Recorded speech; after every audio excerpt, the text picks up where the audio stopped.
大家好，我是小玉。爱吃面条的朋友，刷到这条视频一定要收藏哦。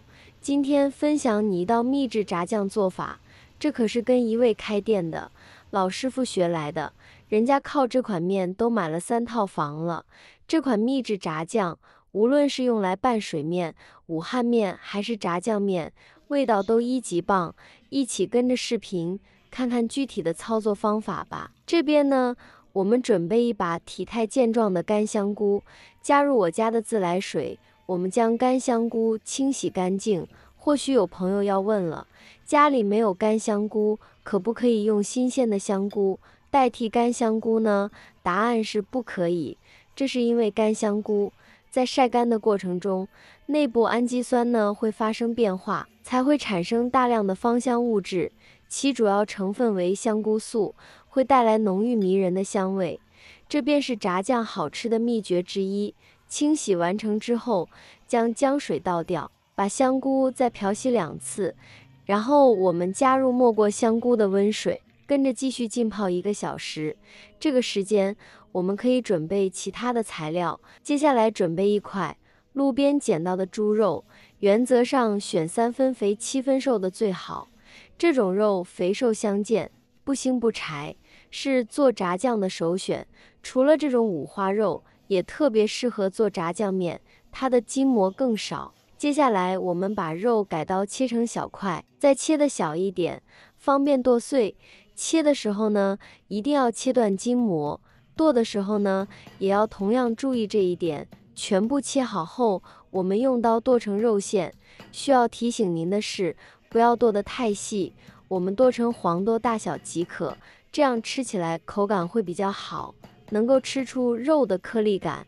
如果您怕麻烦的话呢，用绞肉机也行，选择低速键，绞一下停一下，只要不绞得太细就行。剁好的肉馅也先放一边备用。这会我们的香菇呢，已经泡得差不多了，我们将香菇控水捞出，挤干水分。这时候泡出的香菇水呢，就要保留了，它的香味非常浓郁，是制作炸酱必不可少的材料哦。现在我们来把香菇切一切，切条后将香菇切成小丁。香菇后期将水分熬干后呢，是会缩水变小的，所以切香菇丁的时候呢，我们可以适量的将其切大一些，这样炒熟后和肉丁大小差不多，吃起来也会更好吃。当然了，你也可以根据自己的习惯调整香菇丁的大小。切好以后，将其放在一边备用。由于时间关系，这是我预先准备的姜末、蒜末和老葱头。接下来我们再来调个酱汁，在碗中我们加入3勺黄豆酱，根据自己准备的材料多少，黄豆酱可以适量的增减。然后我们再加入1勺面酱、1勺蚝油、1勺老抽、1勺黄酒。这里加入黄酒呢，主要是和化酱汁，去腥增香，然后将其充分的搅拌均匀。老抽是用来增加颜色的，这个颜色的深浅呢，可以根据您的喜好进行调整。不过一般而言，面馆的炸酱颜色呢，通常都会比较深，尽量让顾客看不出来实际的成分。另外也能让拌面条的时候呢，颜色更好看。由于我们这个呢，是做给自己家里人吃的，就没有必要放那么多酱油了。好了，拌匀以后呢，先放在一边备用。接下来可以起锅烧油了，开大火把油温烧起来，升到5成热左右，那就可以。很多人不会看油温，这里给您介绍一个特别简单的方法。看到锅底形密集的小泡泡以后，这个温度大约就是5成热左右。这会先把肉末放进来煸炒，让肉末炒至变色，全程用中小火，要不停的翻炒，慢慢的把里面的油脂给炒出来，炒出香味。大火炒的话，口感容易发柴。等炒到肥肉煸出了油脂，体积开始变小变焦，同时还能够闻到浓郁的肉香味。这时呢，我们再将葱姜蒜放进来一起煸炒，把葱姜蒜煸炒出香味来。煸炒均匀后呢，我们可以往里边呢加入1勺黄酒，继续煸炒。炒炸酱一定要用黄酒，不要用料酒。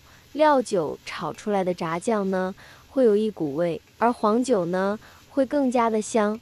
继续把葱姜蒜炒香，一定要把里面的水分炒干一些，这样才能吐出香味。跟着我们就可以下入香菇了，再次翻炒均匀，把香菇丁中的水分炒干，并且把香菇中的香味呢充分的炒出来。这里大概需要5分钟左右，煸炒的差不多了以后呢，现在可以下入刚才调好的酱料了，继续煸炒，炒出酱香味。酱料下锅以后呢，很容易粘锅，所以呢一定要勤翻动。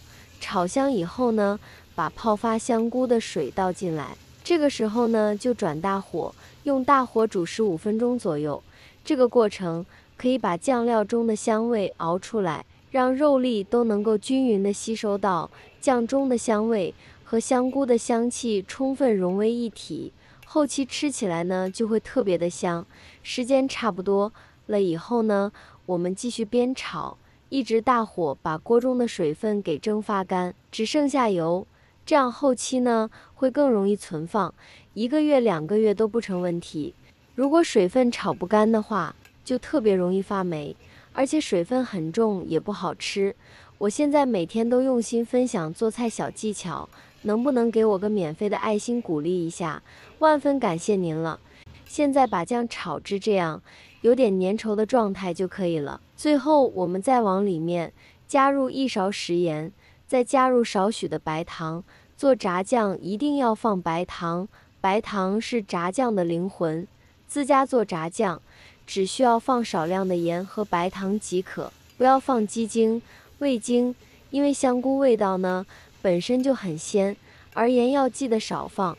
酱料里面本身有盐味，加入盐和白糖后，在小火煸炒5分钟，使其充分入味，熬至汤汁浓稠、酱香味浓郁的时候就可以了。